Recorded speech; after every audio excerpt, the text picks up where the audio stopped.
자, 오늘 성경 읽으실 말씀 마태복음 13장 44절, 45절, 46절 세 절밖에 안 됩니다. 읽겠습니다. 또 천국은 마치 좋은 진주를 구하는 장사와 그 전에요. 자, 44절부터 천국은 마치 밭에 감추인 보화와 같으니 사람이 이를 발견한 후 숨겨두고 기뻐하여 돌아가서 자기의 소유를 다 팔아 그 밭을 사느니라. 또 천국은 마치 좋은 진주를 구하는 장사와 같으니 극히 값진 진주 하나를 발견함에 가서 자기 소유를 다 팔아 그 진주를 사느니라. 아멘. 하나님의 그 값비싼 사랑에 대해서 조금 더 나누고 싶습니다. 여러분 우리 신앙생활에 가장 결핍하고 가장 필요한 것이 저는 하나님의 사랑이라고 생각합니다. 동물들은요 그냥 밥만 던져주면은 잘 자라요. 그런데 사람은 아무리 좋은 걸 던져줘도, 아무리 좋은 걸 가져도 사랑이 결핍하면은 올바른 인간으로 자랄 수가 없어요. 우리는 사랑받기 위해 태어나고 하나님의 사랑 없이는 올바른 인간이 될 수가 없습니다. 하나님이 그렇게 지어 놓으셨어요. 그래서 촉촉하게 마음속에 하나님의 사랑에 우리가 잠기는 것이 얼마나 중요한지 모릅니다. 모든 힘에 하나님의 능력과 그 하나님의 나라에 숨겨진 그 복들의 근원은 하나님의 사랑과 우리의 마음이 결합할 때, 우리가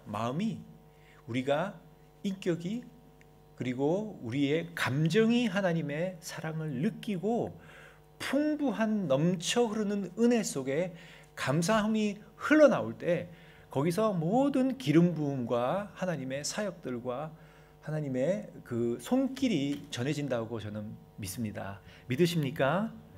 아멘. 제가 저번 주에 월요일에 이 우주에서 가장 큰 원동력, 멈출 수 없는 첫 번째 원동력은 하나님의 사랑이라고 말씀드렸습니다. 그럼 믿으십니까? 이 첫 번째 원동력이 뭔가 사람들이 이렇게 많이 생각하지 않습니까? 우리가 여기에 호주 땅에 있는 게 하나님의 뜻이고 아무도 어떻게 찬스로 된 게 없어요. 그 왜 호주에 있느냐? 멀리서 한국에서 났어요. 한국에서 나기 전에는 왜 부모님이 한국에 계셨어요. 그 부모님 왜 한국에 계셨어요? 그 조상을 통해서, 그죠? 에덴 동상에서 이렇게 넘어오셨어요. 그렇게 해서 계속 넘어가다 보면은 지구 창조, 우주 창조 그 전에 있었던 첫 번째 원동력이 있었는데 그건 빅뱅이 아니라 뭐죠? 하나님의 사랑이었어요. 모든 것이 하나님의 사랑에서 계산돼서 지금 내 삶에 있는 모든 것을 에워싸고 있는 것에 하나님의 사랑이 들어가지 않은 곳이 없다는 것이죠. 이것이 천국의 비밀인데, 이 사랑을 주님께서 말씀하실 때 비유를 통해서 말씀하셨어요. 주님께서 입을 열어 말씀하실 때 사람들이 많이 있지 않을 때는 주님께서 여러 가지를 설명하시다가 많은 군파들이 모이고 신유와 하나님의 주님의 능력을 통해서 많은 사람들이 군중이 모여서 구경을 할 때는 주님께서 특별히 비유를 사용하셨어요. 그리고 선지자 이사야를 통해 입을 통하여 말씀하신 것처럼 비유를 통하지 않고는 말씀을 안 한 적이 있으세요. 그런데 주님께서 이렇게 말씀하세요. 너희가 듣기는 들어도 깨닫지 못할 것이요 보기는 보아도 알지 못하리라.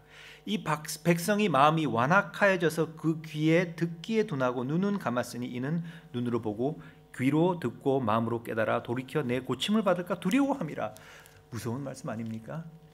주님께서 말씀을 선포할 때마다 하늘나라의 그 숨겨진 비밀을 말씀하시는데, 이 비밀은 주님께서 특정한 마음가짐을 가진 사람에게만 그 하늘나라의 비밀과 축복을 받을 수 있도록 사용하는 것들이 이 비유라는 것이에요. 그래서 많이 안다고 자부하는, 많이 배운 사람, 성경 지식이 많은 바리새인들은 이 이해를 못해요. 너무 쉬워요. 그냥 넘어가 버려요. 그런데 하나님의 그 은혜에 마음이 갈급한, 사모하는 사람들은 공부를 많이 안 하고 성경을 지식이 많이 없어도 이 주님의 비유를 다 이해했어요. 그리고 큰 축복 속으로 들어가는 그런 역사가 있었다는 거 아니겠습니까? 할렐루야. 주님께서는 그렇죠? 아버지 감사합니다. 천국의 놀라운 비밀을 많이 배운 자에게 가르치지 않고 우리의 실력, 머리가 얼마나 좋은가, 지식이 얼마나 좋은가에 그 은혜가 주어지지 않고 내 마음이 얼만큼 갈급한가, 그 사람들만 은혜를 받게 하셨어요. 그래서 이 주님께서 비유를 사용하실 때 어려운 비유가 없어요. 쉬워요. 다 아는 얘기들이에요. 일상적인 일이에요.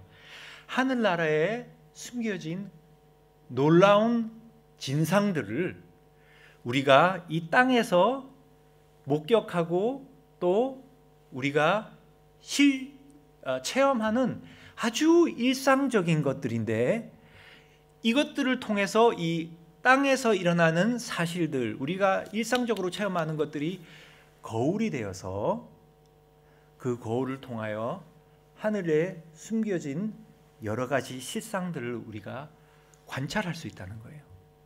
마음이 배고픈 사람, 신령한 것들에 굶주린 사람들은 그 은혜를, 그 하늘나라의 실상들을 볼 수 있다는 거예요. 아멘. 간단하죠, 주님께서 하신 말씀이. 그래서 여러분 그 알라딘과 42대 도적이라는 거 다 아시죠? 비슷한 얘기예요. 옛날에는 그 농경 시대 아니었습니까? 농경 시대고 힘의 시대였어요. 그래서 칼과 창, 말, 이 힘이 있으면은 도적들이 와서 부유한 작은 그 농촌들 또는 어촌들을 공격했고, 거기에 있는 열심히 일해서 벌어놓은 것들, 잡아놓은 것들, 또 수확해놓은 것들을 다 가지고 갔어요. 그래서 하루는 이 농경 시대인데 한 부자가 있었어요. 그런데 이 부자가 저 도적들이 습격하고 있다는 이런 뉴스를 듣게 되죠. 그럼 어떻게 해요? 옛날에는 은행이 없지 않았습니까? 그래서 가지고 있던 모든 것을 보화로 해서 큰 이 보물 상자에다가 넣고 땅을 파서 거기다 묻었어요. 그래서 도적이 가져가고 다 가져간 다음에 나중에는 그 숨겨놓은 보물 상자를 다시 팔아서 그걸 팔면은 다시 재산이 되잖아요. 그래서 살 수 있도록 어떤 자기를 보호하는 조치를 한 거죠. 그래서 도적들이 왔는데 불행하게도 이 부자는 도적들의 칼부림에 죽고 말았어요. 죽고 그 모든 가족들은 희생이 되고 많은 시간이 흘렀습니다. 시간이 흘러서 이 부자를 기억하는 사람도 없고 보물 상자를 아는 자도 없고, 모든 것이 이 역사와 기억에 희미하게 다 넘어갔어요. 그리고는 시간이 지난 후 어떤 가난한 농부가 와서 곡괭이질을 하고 있겠죠. 곡괭이질을 하고 그 밭에다가 씨를 심기 위해서 땅을 이제 뭐라 그러죠? 파기 시작하는 거예요. 그런데 꽝, 깽, 깽, 쇠 소리가 나네. 이게 무슨 일이지? 신기해서 파가지고 열어보니까 뭐예요? 보석 상자에 엄청난 보화들이 거기에 들어있어요. 어휴, 이런 발견을 했네. 두리번 보니 주위에 다행히 아무도 본 사람이 없어요. 그래서 다시 문을 닫고 흙을 덮어서 아무도 모르게. 왜 그래요? 왜냐면은 이 보석 상자의 소유권은 누구에게 있나요? 땅 주인에게 있어요. 그래서 누가 보면은 어때요? 많은 경쟁자가 생기겠죠. 그러면 땅값이 엄청나게 올라가겠죠. 그래서 집에 왔어요. 모든 것을 못 본 척하고 집에 와가지고 그 다음에 바로 땅 주인에게 갔어요. 이 땅이 얼마입니까? 사고 싶어서 값을 물어보니 악명 높기로 유명한 이 땅 주인은 턱도 안 되게 비싼 값을 달라는 거예요. 이렇게 흥정을 하려고 하지만 전혀 이 값을 내릴 생각이 없어요. 말도 안 되는 값을 요구합니다. 왜? 농부가 이것을 원하는 걸 아니까. 어쩔 수 없어요. 집에 와가지고 가진 모든 소유를 하나씩 팔기 시작했어요. 그 자그마한 땅, 집도 팔고요, 말도 팔고, 개도 팔고, 식탁도 팔고, 농경하는 이런 것도 다 팔고, 임플리먼트도 팔고, 옷도 좀 많으면 다 팔고, 팔고 다 팔고, 그냥 옷만 하나 덜렁 입고 있으니까 겨우 이 값을 지불할 수가 있었어요. 와이프가 얘기합니다. 당신 미쳤어요? 그 땅이 뭐 좋다고 그런 값을 지불합니까? 이 땅은 가시와 엉겅퀴만 냈지 특별히 풍작을 한 경험이 없는, 그런 역사가 없는 그런 땅이에요. 왜 그런 땅에다가 우리 가진 모든 것을 다 팔아서 바칩니까? 친구들도 바보라 그래요. 왜 그런 땅을 사냐고. 응? 그런데 이 농부는 자신감이 있어요. 기다려봐. 조금만 기다려요. 아무한테도 말을 안 해요. 부인한테도 말을 안 해요. 이 새 나가면 끝나는 거예요. 그래서 겨우 거지가 된 다음에 그 값을 가지고 가서 땅을 샀어요. 얼마나 기쁘겠어요. 그리고는 나머지는 상상에 맡기겠어요. 그런데 주님께서 이 비유를 이렇게 얘기하시는데 이 일관적인 것들이 있습니다. 비유에서 밭은 무엇을 얘기하나요? 세상을 얘기하죠. 그죠? 세상이에요. 그러면은 이 보화, 엄청난 보화는 무엇을 얘기하는 걸까요? 이 두 가지로 표현할 수 있는데 이것을 한꺼번에 보면 그 다음 표현에도 보면은 그 낚시해가지고 고기를 잡는 어부는 예수님이거든요. 이 농부는 예수님이고 세상은 밭이고요. 속에 있는 엄청난 보화는 이 세상에 숨겨진 택정받은 믿는 자입니다. 아멘. 이걸 다시 돌려볼 수도 있어요. 우리가 천국을 위해서 우리가 가진 모든 것을 팔아서 산다고 할 수 있지만 우리가 하나님을 먼저 사랑하는 것이 아니고 우리가 먼저 사랑을 받았으므로 사랑을 하죠. 첫 번째로 이 대가를 지불한 자는 예수님이에요. 우리를 위해서. 아멘. 예수님께서 세상을 이처럼 사랑하셔서 자기의 생명을 내려놓으셨어요. 모든 것을 내려놓고 하늘의 권세와 보좌에서 내려와서 가난한 자로 나와서 태어났어요. 그리고 아버지께 순종하되 십자가의 가장 부끄럽고 고통스러운 죽음을, 피를 다 흘려서 이 세상을 샀죠.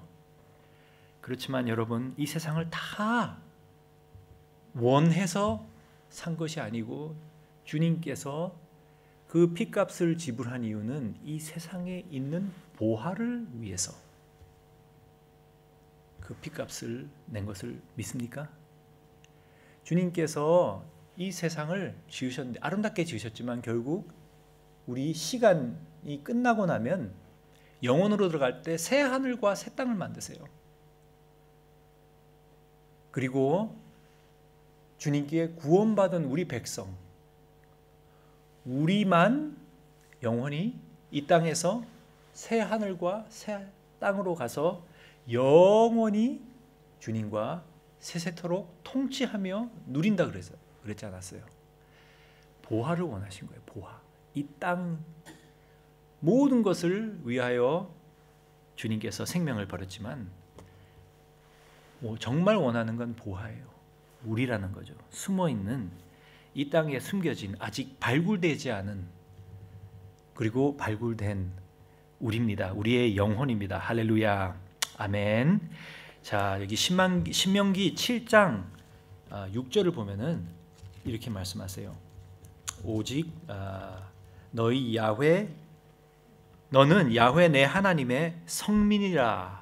이 holy people 말하는 거죠. 내 하나님 야훼께서 지상 만민 중에 너를 자기 기업의 백성으로 택하셨으니. 그런데 이 말씀이 기업의 자기 기업의 백성으로 택하셨다는 말을 영어로 보면 special treasure, 특별한 보화로 택하셨다는 거예요. 많은 민족이 있고 많은 사람들이 있는데 그 중에 특별히 하나님의 보화로 선택한 것들이 바로 우리라는 거예요.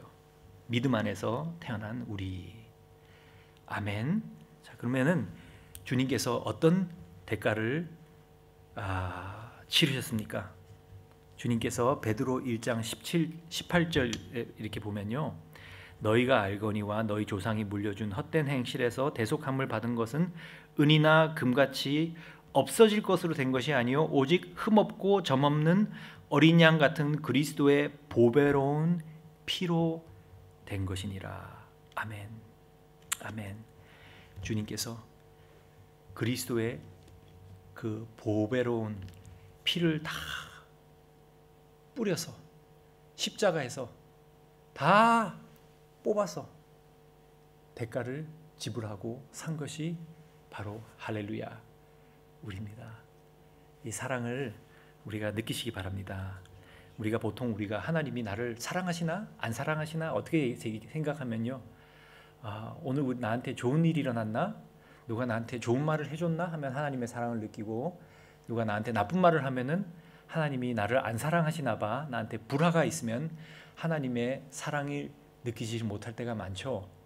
이것은 이제 바로 하나님의 사랑에 만지는 게 아니라 우리 환경을 통해서 하나님의 사랑을 느낄 때가 많습니다. 틀린 건 아니에요. 그것도 하나님의 사랑의 손길이에요.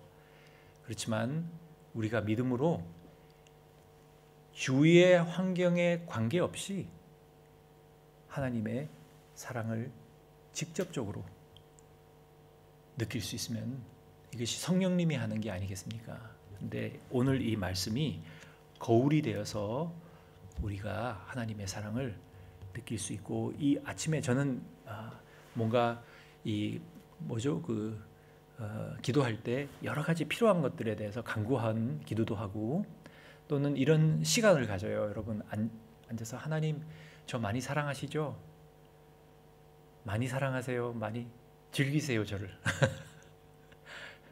그런 기도 굉장히 마음속에 많은 힐링이 옵니다. 제가 크면서 제가 아들이 하나밖에 없어요. 그래서 제가 독생자라고 놀리는데, 어릴 때는 잘 안겨요. 근데 좀 크면은 특별히 밖에서는 안 안길라 그러잖아요. 그죠? 그러면은 마음이 어떻습니까? 다 커서 막 팍팍 못 앉으면은 마음이 좀 아프지 않아요? 아버님도, 우리 하나님 아버지도 그럴 것 같지 않아요? 아버지죠. 다 컸는데요. 네, 아버지한테 폭 안기시고, 하나님이 그 스가랴서 보면은 하나님이 우리를 생각하실 때 노래하신다 그래요. 어떤 컬처고 어떤 나라를 해도 다 자장가가 있지 않습니까? 왜 그렇게 노래를 불러요? 애를 가지고, 애는 자고 자장가를 듣지도 못하는데 혼자 그냥 부모님이 좋다고 자는 애를 보고 그렇게 흥얼거려요. 너무 기분이 좋아서 그냥 안고만 있어도 기분이 좋고, 이 아이가 숨만 통통통통통통 튀어도 감사한 거예요. 하나님이 우리를 보실 때 스가랴 4장 보면은 너무 좋아서 즐거워서 노래를 하십니다. 그 하나님 사랑 노래하시는 거 좀 들으시고, 또 우리 필요한 것도 간구하고, 하나님, 여러분 오늘 아침에 앉아 계시는데 하나님 푹 안고 내가 너를 사랑한다, 내가 너를 택하였고 너를 위하여 피를 흘렸다 하는 말씀을 우리가 우리 영 안에서부터, 가슴 속에서부터 들을 수 있는 그 하나님의 귀한 성령의 음성을 들을 수 있는 이 아침이 되기를 여러분께 축원드립니다.